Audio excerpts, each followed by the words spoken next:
Welcome to the Black Entrepreneur Experience podcast, inside the business, buzz, and brilliance of Black entrepreneurs. Here is your host, Dr. Frances Richards. Thank you for joining us for Black Entrepreneur Experience. This is where we shine the light on the most successful Black entrepreneurs in the world. I'm your host, Dr. Frances Richards. I am so humbly honored to have Tameko Rowe, founder of Cocoa Butter Mothers, a company that offers self-care products made from sustainable organic ingredients, some of which comes directly from Tameko's own yard. Welcome, Tameko, to Black Entrepreneur Experience. Thank you. Thank you. I have given a very brief bio about you and your company. Why don't you fill in the blanks and share with our audience what you would like them to know about you and your company?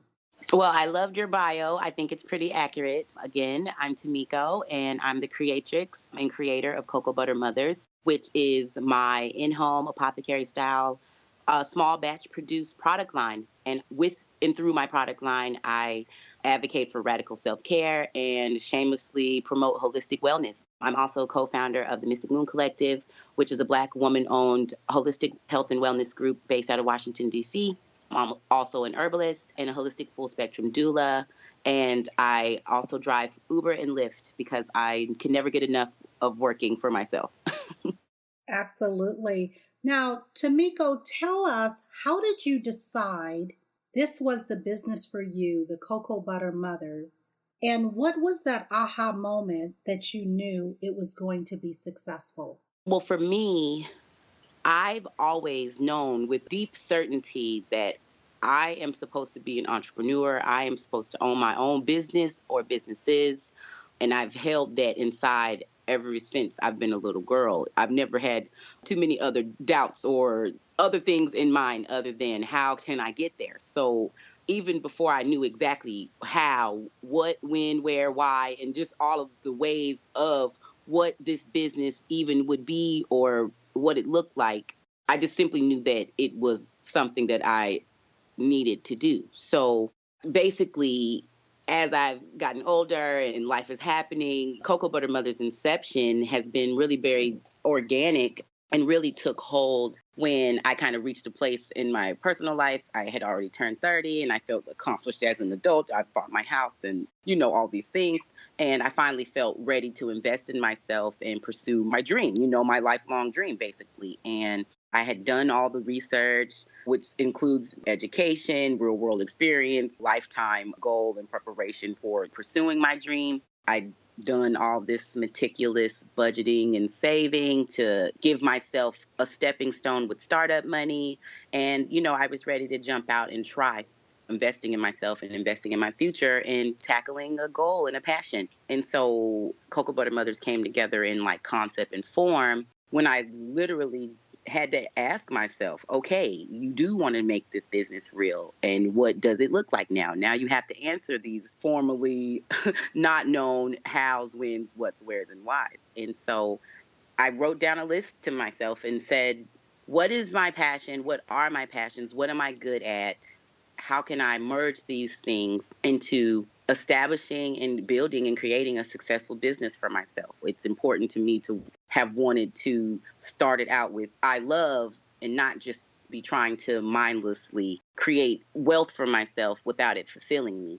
And so I went through this list and we're looking at pros and cons and notes to myself and working through it all. And finally the light bulb clicked on, and it was just like the light bulb was essential to illuminating what had always basically been there as far as my passion. It was the time to pursue it. I think I'm really blessed and lucky in that way. Everybody on this journey can't say that they've just always wanted to be a business owner. Maybe that's something that clicks later in life, but I really think that that is the fuel to my fire, And you said something very profound, Tameko, and you're so right. A lot of us would love to had discovered at a very young age our passion.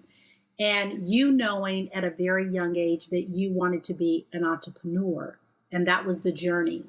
The question I have for you, did you take us on that journey? Did you actually go and work a job, or did you start out just doing a business right off the bat?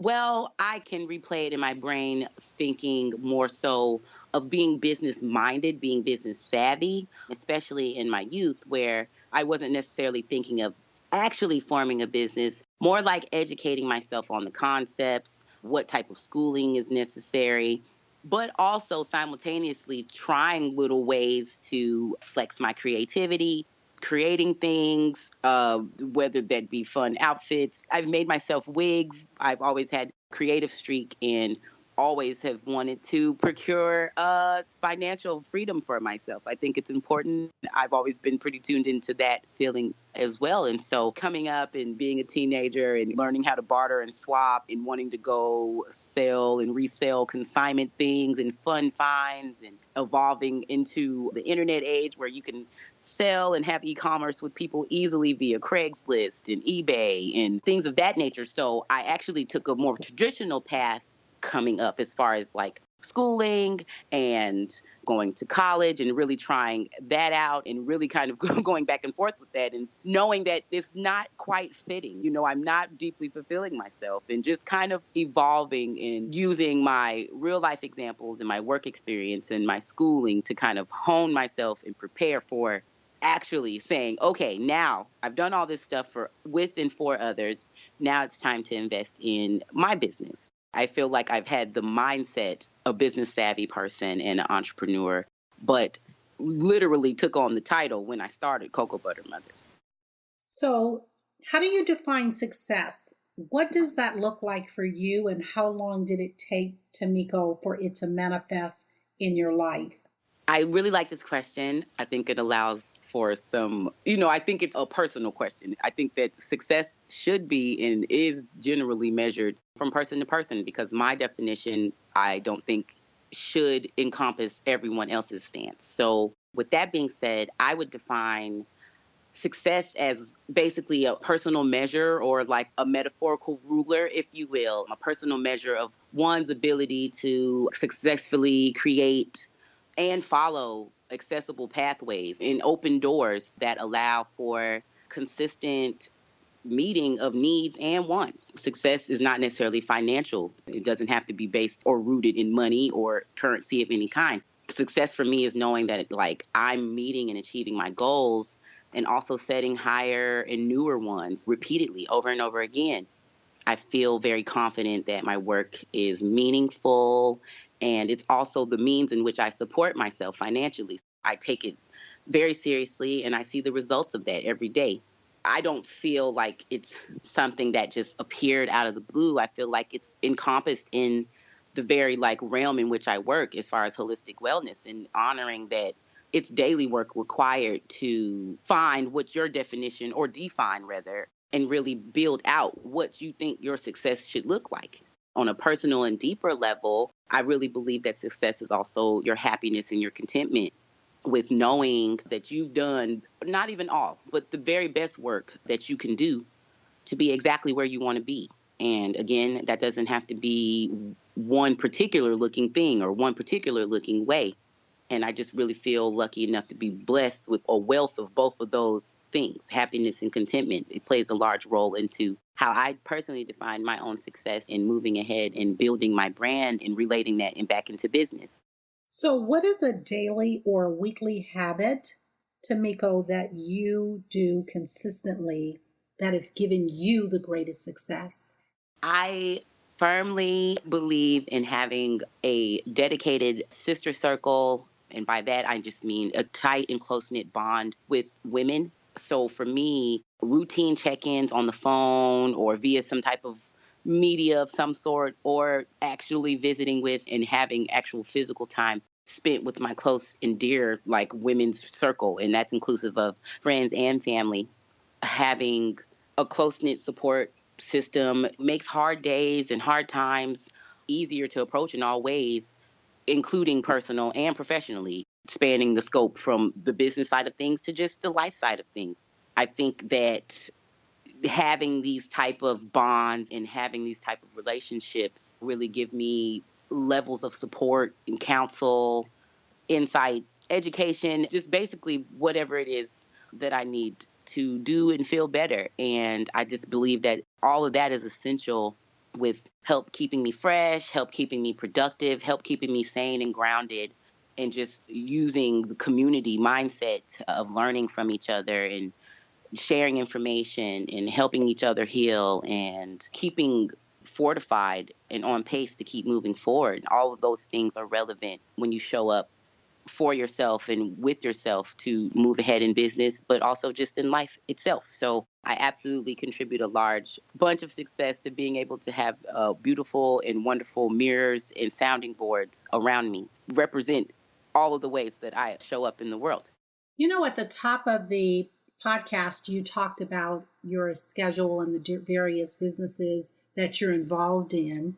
And then you just talked about your circle of influence, your sphere of influence, your sister groups. How do you balance that? Is it balance? Is it marrying? Is it blending? Whichever terminology best works for you, your personal life, your family life, and your business life.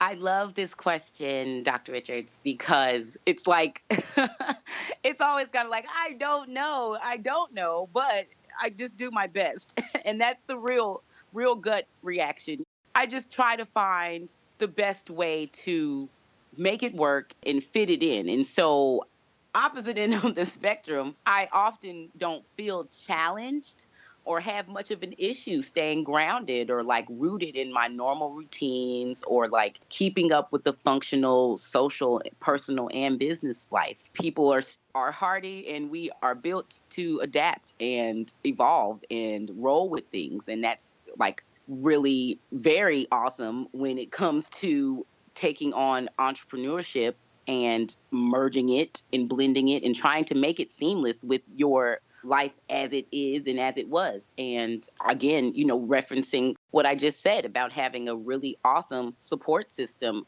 that's not always a privilege that people are allowed. And so I understand and recognize the importance of it because I have a consistency all around me. So it never seems too hard to come back to the comfortable safe haven of long-term loved ones and friends and family. And, just I'm not cocoa butter mothers to the people that I know and love. I am Tameko, and it's normal. And so I think that's healing and humbling, and it keeps me focused on my goals within the business realm. And it is very, very true that in business, you have to understand and accept that you will have to be making the hard choices sometimes between being at one place versus the other and participating in this event versus the other, or not participating at all because you have to set your parameters about how serious you're going to take it. And so even there, and even in those times, I believe that I purposely try to do my best to find the balance. And I'm perfectly and completely at peace with missing the girls' night out to hang out with my mom, or even vice versa, because sometimes you have to believe in the power of saying no and knowing when and how you energetically and physically engage with others. And sometimes I need healing with my girlfriends versus sitting with my mom. And you've got to just make time and carve out space for yourself and take time to define what your self-care looks like and apply it in your day in some way, and try to aim to do that each day. It always doesn't have to be grand gestures. Simply honoring your body's need, or calling out for food and rest, or a shower, drink some tea, get your nails done, do some meditation, do some yoga, book exotic vacations, whatever it is. You define what your self-care and what, managing your task list looks like. And I think that it's absolutely possible to secure a well-balanced approach to doing all of the things that you want to do. There's 24 hours in a day for all of us, and there's examples aplenty of successful people and what you think that looks like. And take notes, study these people, tune in. What are they doing? How are they working to make sure that they fit in what looks like a well-balanced and well-measured approach to maintaining yourself as a whole human, and honoring your friends and family and need to socialize and take a break and step back, but also taking your business seriously and putting forth the effort that requires. So, Tameko, tell us, what is one valuable lesson you wish you knew before starting your business? Oh gosh. Just only one? I don't know off top what I would say. One valuable lesson. I guess I should keep this simple. You got to chill. You have to chill. You have to relax. And to kind of further flesh that out, I really mean it's okay to not underthink or overthink every single thing. Sometimes you have to put in a little effort. Sometimes you can actually scale back. So take your time and relax and absolutely trust yourself, trust your intuition, trust your vision and creativity. Essentially, always. It should be what is your driving force behind whatever business that you're trying to procure and make take root. One more thing, I always think that you should bring it back to your self care and definitely don't ignore yourself. You need to be nourished and be mindful because it could really lead to a point of burnout, loss of inspiration, and unwillingness to keep pushing. Those are definitely lessons that I wish that I had equipped in my toolbox before actually starting. And so, who would you say are your top two influencers in your life, and what lessons do they teach you?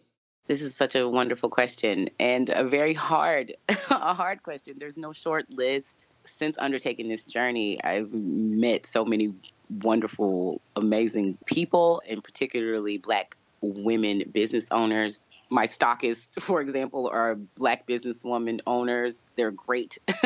But person one, I always and forever will honor my mama as one of my biggest influences. She's one of my favorite people, and she's very much a source of endless support in teaching each and every day. We talk often and mostly every day, and I'm always asking her stuff. And she just is a coach and a friend and a cheerleader and just amazing. And, I've learned about and honed my craft through her examples in my life. Minding your self care. That's why I a super supporter and want people to feel good and indulge and to respecting the earth and allowing it to nourish you. I've learned about gardening and planting and all of those things in my home, in my upbringing, and just being a kind, genuine human being. And she's always allowed me to be creative and express myself and have a chance to figure out who I am. I mean, that's valuable and I appreciate it so much. And so I'm kind of going to cheat, but I want to kind of do a twofer for my next person because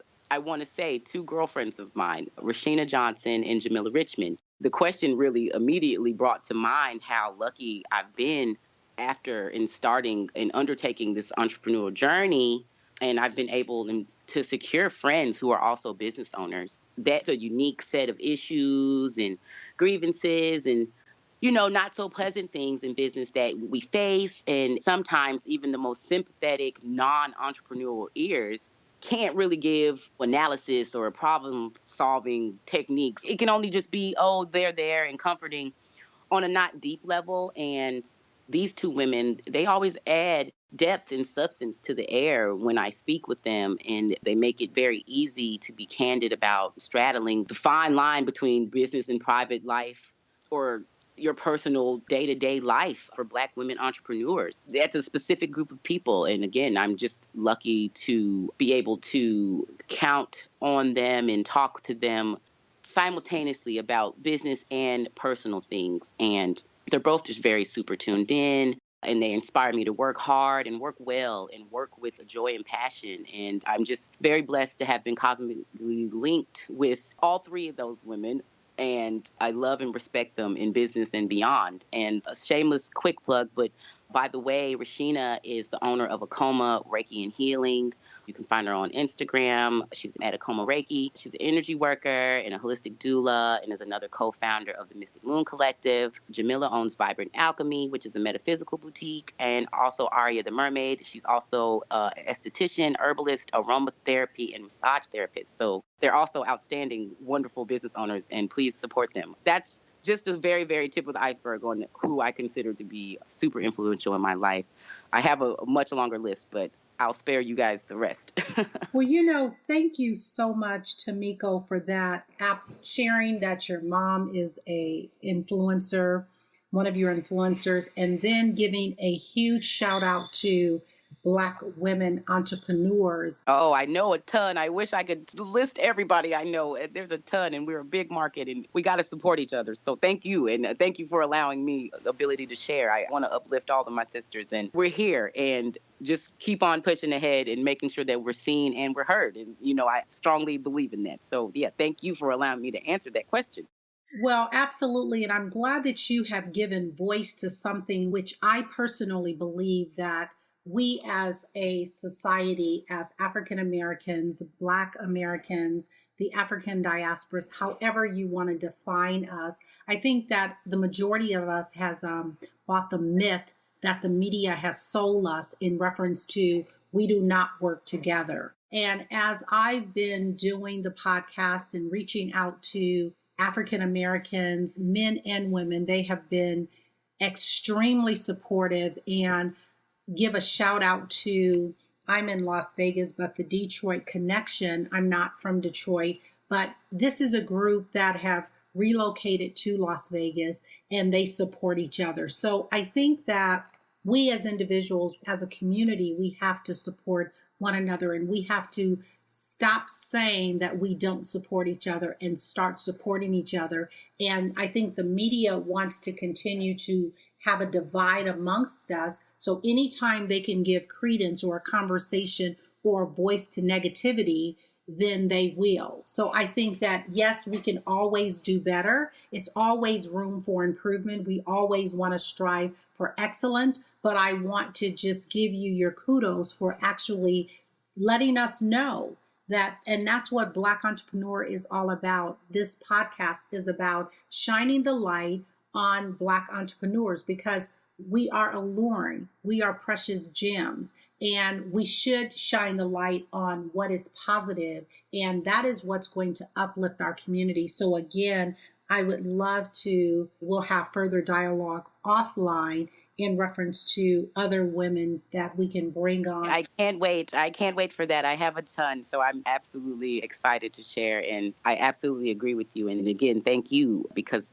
just a quick aside, but I'm just super touched, and I feel like I have to say these things because I've only received open arm support and encouragement and knowledge and education and access and contacts. The doors have opened to and for me to really push forward with this business, with Cocoa Butter Mothers. And it's because there is a vast network. There is a deep network that is here to support the new entrepreneur, even the seasoned one. There's a well-established network. And just because you don't see it, don't think that it's not here. And definitely work your way to finding how to tap in and tune in, because you really probably don't have to work as hard as you may think. And I think that it's important work to be shared, and we have to talk about it and highlight it. And this, again, makes me very excited to be having this conversation with you and just, shedding our little bit of conversational light on the matter and getting the word out. Absolutely. Tameko, talk to a younger you. What advice would you give to a younger you? I would say don't let your social awkwardness get the best of you ever. But share your feelings and creativity and ideas, and intentionally connect with your community and peers and family always. I think it's that simple. And what is a technology tool or a technology platform that is a must-have for you in managing your business? Basically, the whole entirety of the internet. My business is internet-based, and I am only ever tangibly present when I'm either vending or through one of my stockists. And even then, I'm likely not showing the full range, or that everything that I create and make is not accessible. So the internet allows us the ability to reach far and reach wide. And I think that's so cool and empowering. And I like that I can receive international orders and fulfill them. And I've fulfilled orders to deployed military servicemen and women. I get emails and DMs and instant messages and things from people all across the country. And just saying that they support me and that they're here for me and they cheering me on. And the internet, it will never get old, that feeling. And, the internet just really creates these bridges. And all of that stuff simply leads into expanded communications, possible business opportunities, chances to establish partnerships with people, or creating an event with someone, or somehow collaborating or sharing information, just the simple dissemination of information and the ease of it via the internet. You're able to, on the go, inform yourself about stuff, get tuned in, share events, tag everybody on your Facebook, whatever it is that you're doing. And just the internet is really great for allowing people to connect in a large and vast way. And I just really appreciate that, for being able to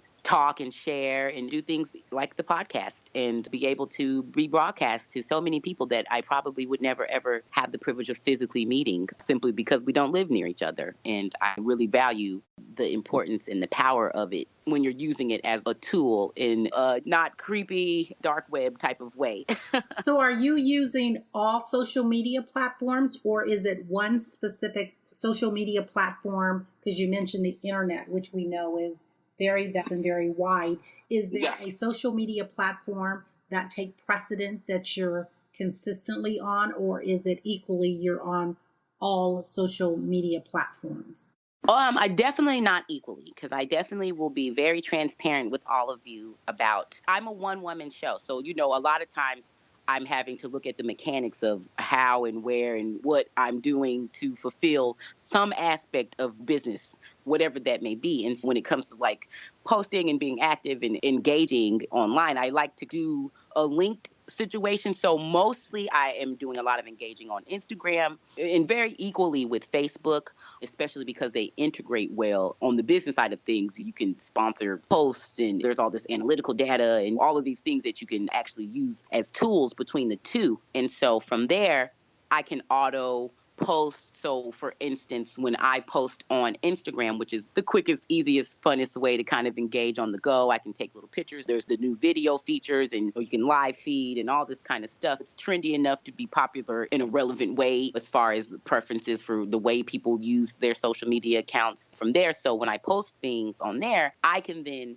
link it to post the same thing essentially on my Tumblr, which I do have, and I have a Twitter account. I'm not necessarily creating different content amongst the different social media networks, but I absolutely try to make sure at least I'm posting something that is relevant across the platforms to reach whatever audience I may not be reaching, if Tumblr versus Twitter, for example. But yeah, Instagram for sure and Facebook for sure. They're just like the best ways to engage. So, Tameko, let's switch gears and talk about risk or failure. What is the worst moment in business, and what was the takeaway? Again, being super transparent. First of all, there's a lot of moments in business where you're going to not be so pleased, and it's not going to like be perfect or turn out how you thought. And, I've had plenty of like cry-worthy moments. I don't think that there's just one particular defining moment, but sometimes the journey is going to be upsetting. So I guess I'd say some of the things that I guess irk me the most or bother me the most or like affect me the deepest is when I am super excited about like a product, or event, whatever I'm expressing or trying to creatively share, or something that I'm just so over the moon about. And then when it comes into the tangible existence and I'm trying to actually sell it or get people to come to it or whatever it is, it may not sell at all, or nobody will seem to care as much as I expected, or basically a flop. And I tell you, it's disappointing and it sucks, and you got to pout a bit and get through the emotional aspect of it and honor that part of it. But also, too, the best part about your question is, okay, so what was the takeaway, though? And I feel like going through that type of thing is humbling, because it basically kind of makes you look at the situation with a twofold realization, where you're either going to find the workaround, reset, and try it again, rebox it, rebrand it. That's why people do that kind of thing, repackage it, come at it from another fresher angle, or rather consider that you may need to shelve it or can it and move on. When that happens, you got to look at basically reviewing tape, go back through it, don't ignore it, look at what you thought you could have done better, analyze it. And you have to process, pardon me, but I believe the process is important because it makes you take stock and become accountable for remembering that a lot of business is about maintaining like a fluidity. That fluidity is basically it can serve as a catalyst to your innovation in improvisation. You need to be challenged, and in failure or when you have risk involved, it kind of tempers you and makes you consider the pros and cons and makes you kind of like not always be emotionally driven and really take in the stats and analytical data, you know? Sometimes you would do best to let stuff go, and you have to let that sink in and make peace with that and move ahead, and you'll be the better business entity for it. So, Tameko, share with our audience, what book would you recommend and why? Oh, lately I haven't read a new book on business or something related to entrepreneurial things. I've been really vested a lot into reading birthing books and books about mothers and mothering and things more related to the doula side of business of my work and things. And so I also have guilty pleasure reading. I love romance novels, and I am reading Game of Thrones, the whole series. I don't really have a good hard hitting book to suggest, but maybe I can flip it around and ask you guys to send me some. That would be great. That way I can get a nice, good book list going. And one of the things that I want to share on that, I think that that question is not put out there to say that you have to be reading an entrepreneurial book or a business book. It is to say, what are we reading? And I think that's great because you do have mother entrepreneurs, you have women that are wanting to be entrepreneurs, and who knows, that is a connection piece, the fact that you're reading birthing and mothering books. I think that our audience can appreciate that. So thank you for that. And we're going to put that out there if you have some books that you would like Tameko to read. I'm open to everything. I really, really have a diverse preference in my books and in my music. And I'm a lifetime and lifelong bookworm, and I love a lot of things. So I absolutely would love some books from you guys. That would be really great. So thank you for that. If you conducted this interview, what is the one question that you wish I would have asked? And I want you to not only ask the question, but I want you to answer it. I really am into logistics and examples of prioritizing and goal setting. I worked for 10 plus years as an administrative professional before starting Cocoa Butter Mothers. So I love those kind of details and builds. So I don't necessarily have a specific question, but maybe things along the line of how do I manage to literally go about a day, maybe defining what a day looks like, or even on average a week, as far as what kind of processes and day-to-day workings of business, what does that look like? And not necessarily being literal either with itinerary breakdown, but what kind of things are you doing that is not just the pictures and the pretty part, the end results, what other things does that entail? And so, for example, I know you asked to kind of answer that question. I would say something about, okay, so, I mentioned I love working for myself. So I essentially am conducting several businesses, right? I drive Uber and Lyft, and then I manage Cocoa Butter Mothers, and then I also work with the collective. So, a day may consist of managing time for getting up and doing social media related things or computer based things, the emails and correspondence and catching up on any things and happenings with social media and maybe posting pictures or getting posts ready for the day, things like that. And then actively going to take some time and go hang out in Uber or Lyft and drive around and, do that a little bit and then come back. And so maybe I have set up some business calls, needing to be able to set up appointments with people, or maybe we're having a podcast interview or a phone conference, things of that nature. And, that can look like a few hours depending upon how I've stacked my schedule for the day. Also, too, I make time for, a lot of my local customers. I like to add the extra personal touch of, hey, if we can coordinate, wouldn't mind, or it's something that you would really love. I don't mind meeting people and dropping off their orders physically. So, I make space and time for that, too. And in fact, I actually have that going on tomorrow. That's something on my calendar that I'm making time to go hand deliver an awesome order. And it's fun for me, and customers really love it, and it creates a relationship and loyalty. And so, I'm able to build out and alter my schedule. And so sometimes in the evening on the same day, maybe there's some social networking to be doing, some event that someone else is hosting, or supporting others within my community and the work that all of these amazing people that I know that live right around me going to support their projects or their events or their speaking engagements or whatever that looks like. So days can be chock full of output of energy and being to and fro.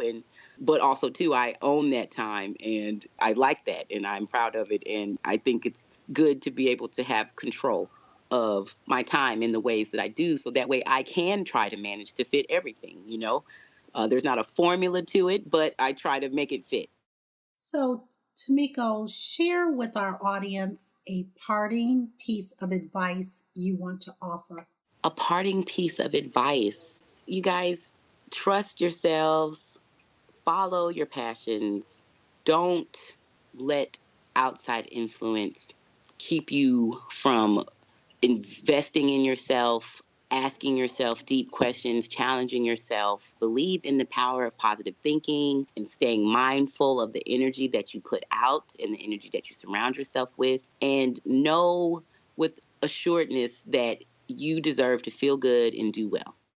So now we come to the part of our interview. It's called Fun Facts Lightning Round. Yay. Some very quick questions that I want you to give very quick answers. Okay. So are you ready for the lightning round? I hope so. Let's do it. Okay, the last movie you saw? I'm not a super movie buff, but I did see Marvel's Doctor Strange, and it was very awesome. You relax doing what? I love playing PlayStation 4. I love Skyrim in particular. Yay to all the people that know what that is. And being out in nature. I love hiking and yeah. And your favorite singer or rapper? I cannot answer that question. I love music so much, and I don't think I can ever just pick just one. So I will not answer that question respectfully. Your favorite dance song? Oh, again, music-related questions bring me a great amount of stress because I feel disloyal if I say any one person. But I actually will answer this one because what jumped into my head immediately, there's a group, I believe that they're from the UK. I don't think that they're based in the United States, but they're called Subtract, and it's featuring Sampha. It's a song called Something Goes Right, and I just love it so much. It's one of my all-time favorites, and it makes me want to dance. I will actually definitely recommend that song. It's so awesome. What food you eat every week, no matter what? Avocados and eggs. I love both of them at the same time a lot, but individually too. And your favorite month? I don't really have a favorite, but I will say my favorite season is fall. Fall is the best. It smells so good and crisp and spicy, and it's full of the best food and fashion and sports at any given time during the year. Thank you, Tameko, so much for playing the lightning round. What is the best way for our audience to connect with you? Oh, gosh. Yes, guys. I love social media. I'm totally plugged in. You heard my answers earlier. So absolutely via social media and email. On Instagram, you can reach me at Cocoa Butter Mothers. It's COCOABUTTERMOTHERS. That's a mouthful. On Twitter, at Cocoa Butter Mama. So same spelling, just put mama, M-A-M-A, instead of mothers. On Facebook, it'd be / Cocoa Butter Mothers Online. And my email is info@cocobuttermothers.com. Thank you so much, Tameko. We so appreciate you sharing on Black Entrepreneur Experience. If we can do anything to support your business, don't hesitate to reach out to us. And that is a wrap. We just want to say thank you so much. Thank you so much. Thank you for listening and subscribing to Black Entrepreneur Experience. We would love for you to leave a review and rating on iTunes and share with your friends. For show notes and more episodes, go to www.beepodcast.com. Join us next Wednesday, and remember, green is the new black. So keep your bank accounts and your business in the black.